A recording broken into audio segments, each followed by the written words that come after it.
Let's switch this on.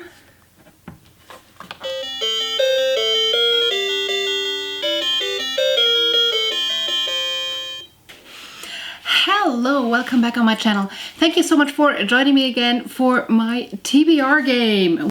Ooh. Oh, crowd-pleasing threats and swagger routine. How stunningly original. We are playing Hook-a-Duck TBR game that I completely forgot to mention last time. Completely Melanie helped me came up with it. Actually, it's mostly her brainchild. Yeah, she's a genius. I apologize for not calling that out because I was so grateful, but I was so excited about getting started. How does this game work? We have different colors, ducks, so like the bottom is different colored. I'm going to be picking one color up, and that is then deciding the genre. And then I'm going to pick one of these beautiful cards, and that will decide a prompt that I'm going to have to fulfill. We're going to have to get at least 2 green ones, and then the game is over. I would say with like 5, 6 out of this game, I will approximately hit between 27 and 30 books on my TBR. There's a good chance that I'm not going to be completing everything that is in this TBR game either. My first line prediction is determining the reading order.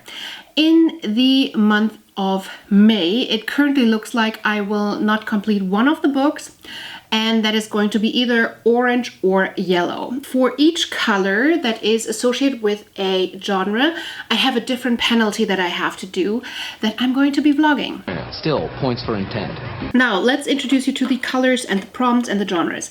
Green is for arc, and that penalty would be green with envy. You can only eat what other people have ordered. Okay, it seems like the water flow isn't working, but let's still go ahead. Orange, which is a fantasy book, and orange is for Aren't You Glad I Showed Up? Do a Good Deed. Black is for sci-fi or Afrofuturism, and the prompt is black on white, which is like a German saying. You can only eat what you find on a page. Red, contemporary, share the love, pay for the person behind you. Yellow, out of your comfort zone, brighten someone's day, go out and buy flowers to pass out on the street. And last but not least, we have purple, which looks a little bit more blue here, but it's purple. Historical fiction, Purple Heart, do something that frightens you. All right, let's get the first pick.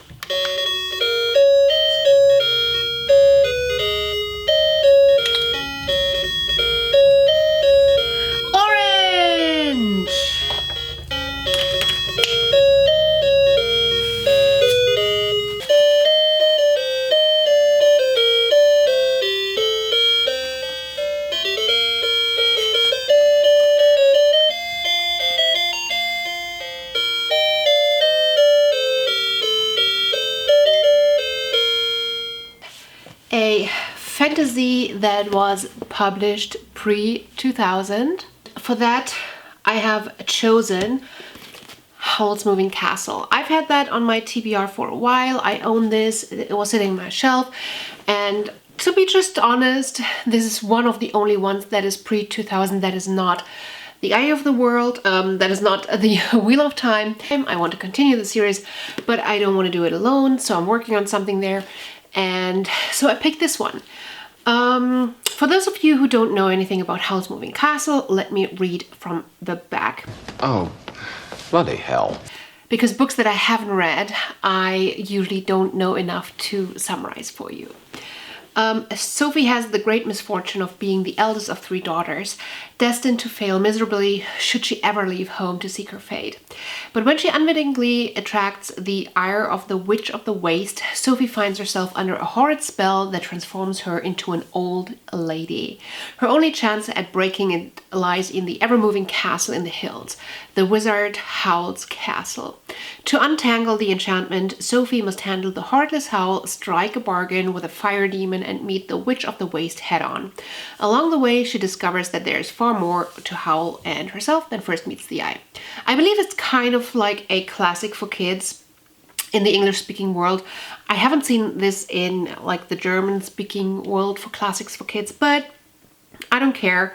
I don't know why it landed on my physical TBR, but it did, so let's get that read. Next one. Oh my god, I'm so bad at this! Ah!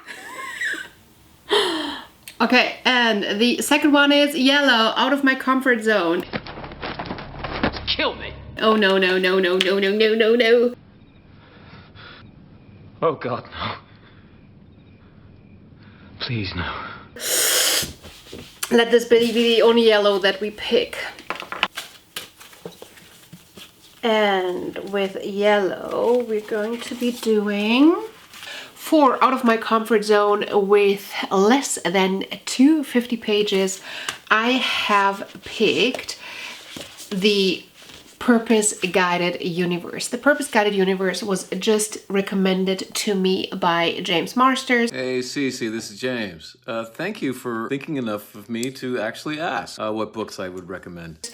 And you definitely need to check out my original book tag that is going to be coming up on my channel anytime next week.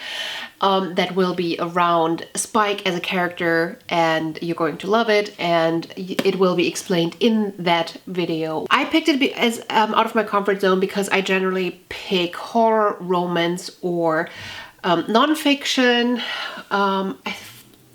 short stories maybe as well. Those would be out of my comfort zone, and romance. Are you out of your mind? It's not so unusual. 2 people in the workplace. Feelings develop. No. No, no feelings do not develop. No feelings. Romance is out of my comfort zone. This is a non-fiction. It sounds super interesting. If you want more details, you're gonna have to watch my book tag. So there's that. And number 3, not one single green yet. Oh dear, oh dear. Let's take this one. No! Do I have to take both now? That was not intended. Okay, I mean, that's the game, I guess. We have red and yellow. Oh my god, another yellow.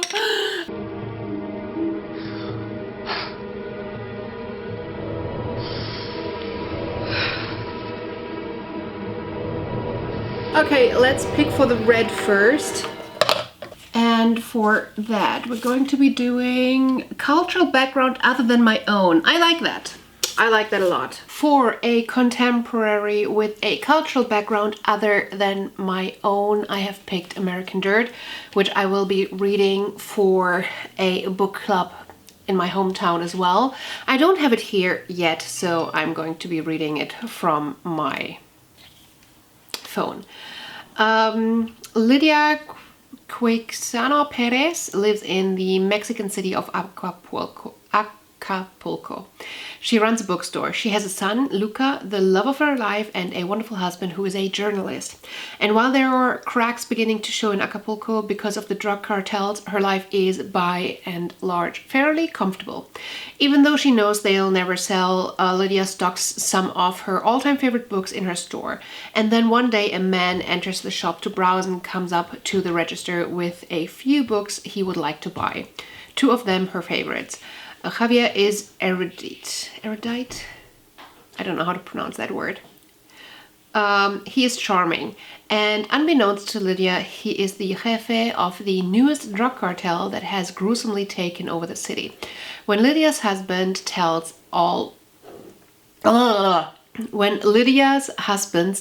profile of Javier is published, none of their lives will ever be the same.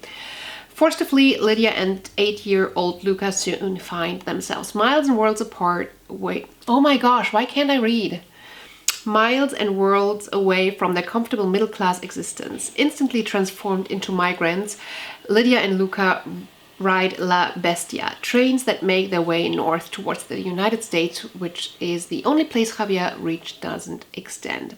As they join the countless people trying to reach El Norte, Lydia soon sees that everyone is running from something. But what exactly are they running to? This book has a lot of good ratings. It is something that I'm going to be reading for the book club, so I thought, why not double up? And for, let's put the red back, and for the second yellow, a new to me author. I can do that. I can do that. Out of my comfort zone with a new to me author. Can you see the card?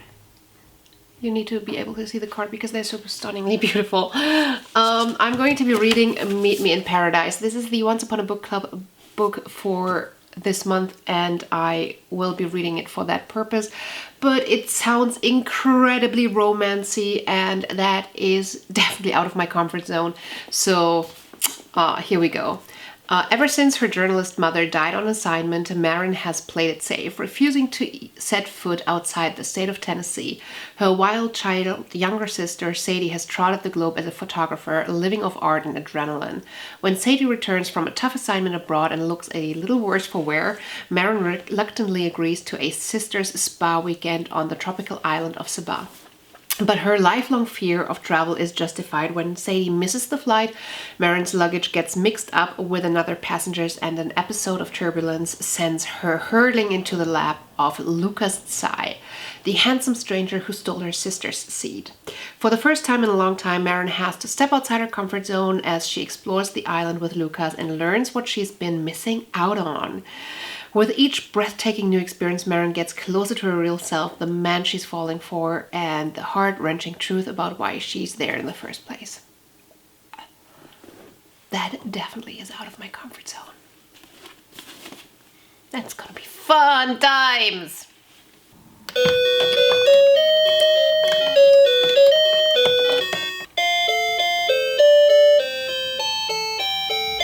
Red!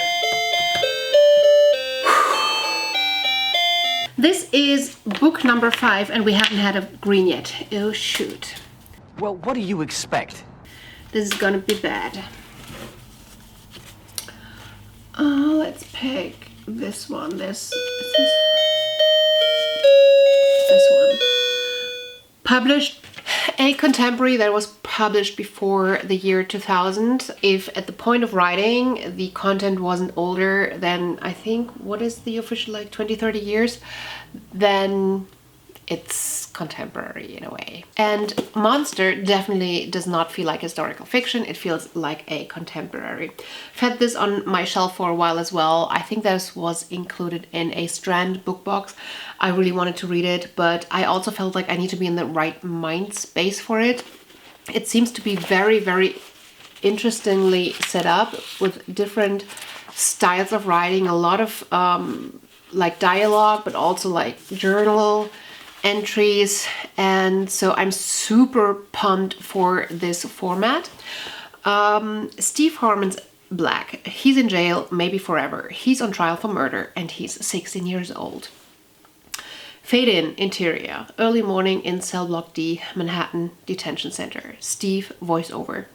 Sometimes I feel like I have walked into the middle of a movie. Maybe I can make my own movie. The film will be the story of my life. No, not my life, but of this experience. I'll call it what the lady prosecutor called me. Monster. So this is going to be really interesting. This is going to be super tense, I feel like. This riveting courtroom drama will leave a powerful, haunting impression, an insightful look at a teenage suspect's lost innocence. Are we gonna cry? I have a feeling we might. Watch your mouth, little girl. You should know better than to tempt the fates that way. Oh, all of a sudden the water came on. Let's take this one. This one's gonna be green. It's gonna be green. It's green! End my torment.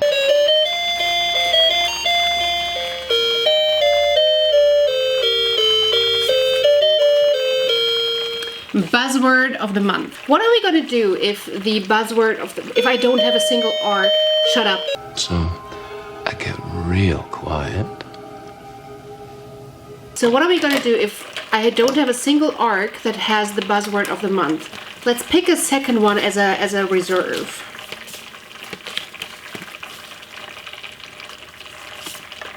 Less than 250 pages. An arc with the buzzword of the month was not available to me. The buzzword of the month is a name or a title, like king or queen or something, and I didn't have any arc with a name or a buzzword. For less than 250 pages, I have chosen Censored. Seems to be really interesting. What might happen to you if your words were suddenly monitored more closely? Would you be more careful about what you said, what you thought? When a government has the power to control free speech, can it alter the truth and shape a new reality? In Censored, one family is caught in a war of words. The novel follows their lives over the course of 1 year as everything they took for granted is quickly taken from them. Inspired by true stories of families around the world today, Censored demonstrates how a government crackdown on freedom of speech and media can have real effects on everyday people. This book is essential reading for those wishing to better understand the personal implications of eroding fundamental human rights. That just sounds really good, doesn't it? I feel like it does. I just wanted you to know that. Pick number 7. And we're getting into dangerous territory in terms of numbers. Let it be green again, let it be green again, let it be green again. I pick you. And it's red again. Woo!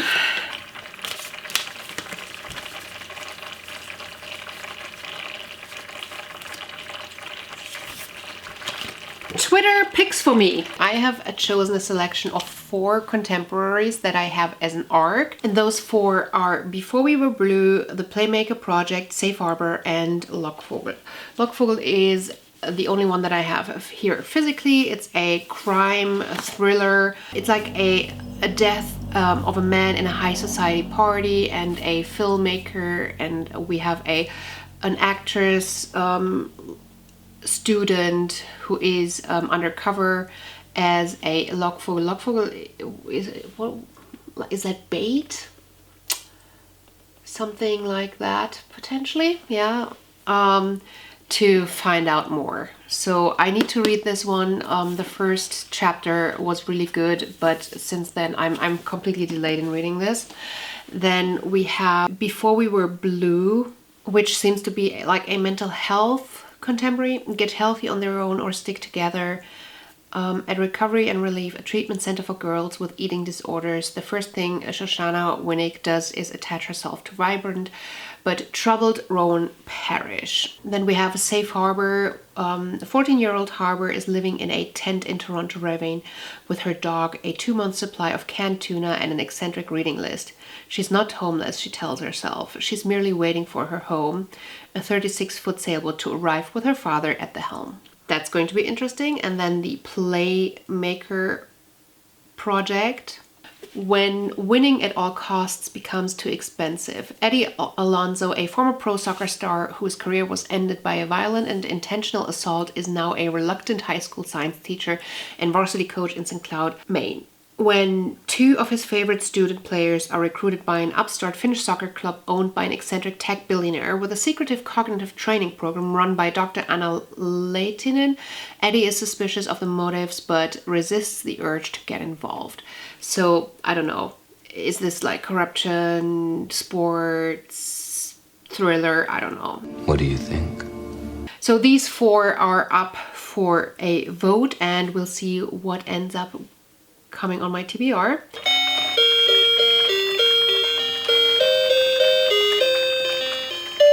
I want you!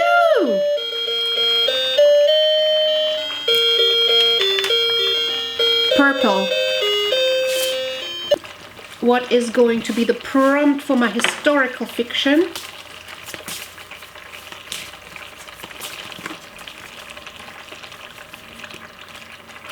Let's choose from the top shelf! Yes! That's one of my favorite cards. If you don't know, my top shelf is the shelf where I put stuff that I want to read very, very soon. And like my most hyped books, the most beautiful books. So I love the top shelf pick. God knows you need some satisfaction in life. And for that, I have picked Tracy Chee's We Are Not Free. By the way, look at that cover. Isn't that gorgeous? It's actually, let me show it to you like this. Gorgeous cover. Right. Yeah. What do you do when the only home you've ever known is taken from you? Following the attack on Pearl Harbor, 14 Japanese American teens find their lives irrevocably changed. Registration, curfew, eviction, incarceration. As World War II roars on around them, these teens must ask themselves what it means to be free Americans when their own country has imprisoned them. 14 teens who have grown up together in Japantown, San Francisco. 14 teens who form a community and a family as interconnected as they are conflicted. 14 teens whose lives are turned upside down when over 100,000 people of Japanese ancestry are removed from their homes and forced into desolate incarceration camps. In a world that seems determined to hate them, they must rally together as racism and injustice threaten to pull them apart. Pick number 9. This is like seriously dangerous territory. Damn it. Let's pick this one then. Come on. Orange, some fantasy. Okay, what do we have to do with fantasy? Let's see.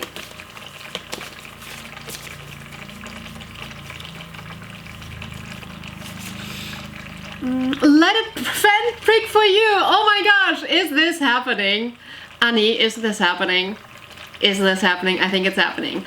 I have a friend who wanted me to read a specific fantasy book for the longest time, and well, I told her if the combination fantasy and let a friend pick for you comes up, I'm gonna ask her first if she wants to record a video for me, and then she can make me read it. So there you go, Annie. Hi, Cece. You mean I can pick a book where you like this one? But that would be the obvious choice. So I will go with this one. Have fun.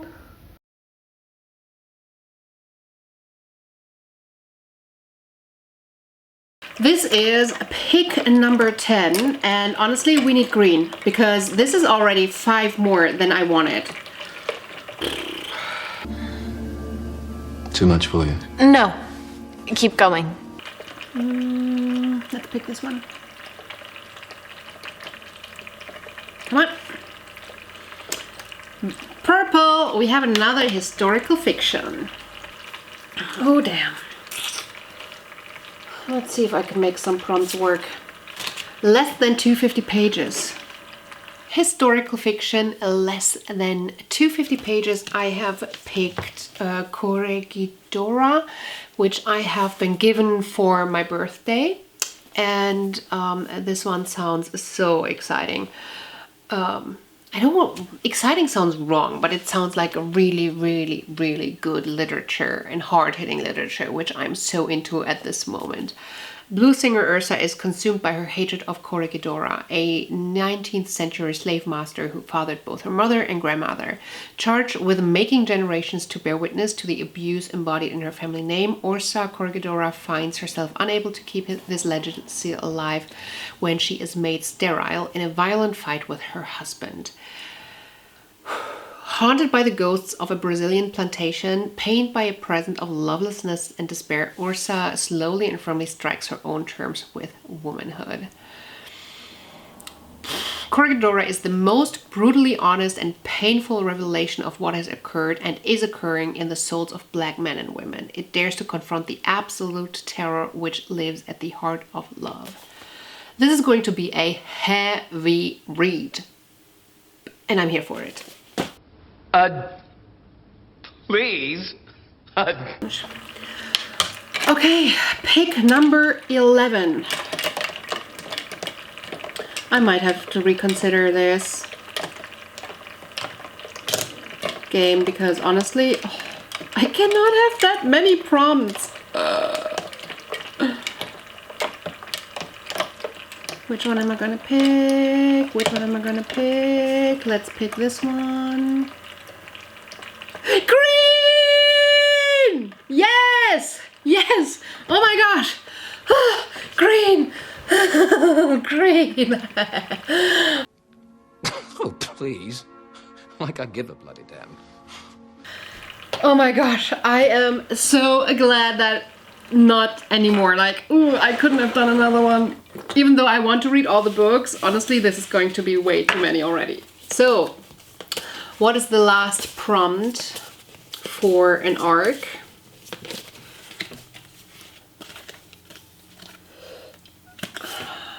From the top shelf. Okay, I'm going to have to cheat with that one because I don't physically have arcs on the top shelf. The reason why I don't have arcs on the top shelf is because my, like, 99% of my arcs are ebooks, and obviously my top shelf is a physical shelf, so I only have physical books up there. Let's pick a second prompt in case I can't make that work somehow. I'm gonna try and make it work, but in case I can't, let's take this one.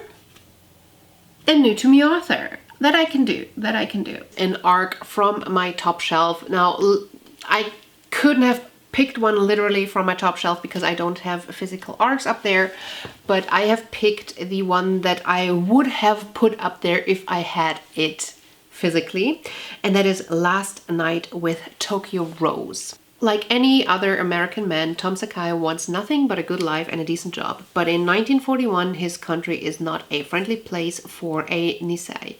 Being a son of Japanese immigrants, he's never American enough. As Japan and the United States edge to the brink of war, the truth is all too clear. America has no place for someone like him. In search of his place in the world, he leaves his hometown of Seattle and sets out to sea. In Manila, he meets Fumiko, a Nisei from Los Angeles with a heartbreaking past who captures his heart. His soulmate who tread the same path of prejudice he walked at home. Together, they begin a new life in this burgeoning city under American colonial rule where they are no longer shunned. The Pearl Harbor attack destroys their dreams. Their dual identity now forces them to take a side. Their survival hinges on whether they stand with the land of the rising sun or the land of the free. Stranded in occupied territory, Tom must decide where his loyalty lies. Should he swear his allegiance to Imperial Japan, the instigator of war and violence, or America, the country that deserted him when the world's darkest hours begins? What happens if his choice diverges from his one true love? There you go, and this is all I have to read in June, which is a lot. And well, if I don't read it all, you're going to be in for a fun vlog style punishment. And you're what? Shocked and disappointed? I'm evil. Video, which I know you're looking forward to. I do love all my picks. Let's see how far we get in June. I'm excited to read each and every one of these books, even the ones that are out of my comfort zone and that I'm not 100% sure about, but I'm still excited about them all. So cheer me on, let me know what you think about my picks. Let me know if you have read any of these books, if you think they are worth reading, if you got interested in a book that I just mentioned that you haven't heard of before. Yeah, just let me know, and then I hope to see you again on my channel real soon. Until then, bye! Just loving this moment. Can we stay here forever? I'm loving this moment. Can we stay here together? If I could stop the time, don't you know that I would? 'Cause I'm just loving this moment. Can we stay here forever?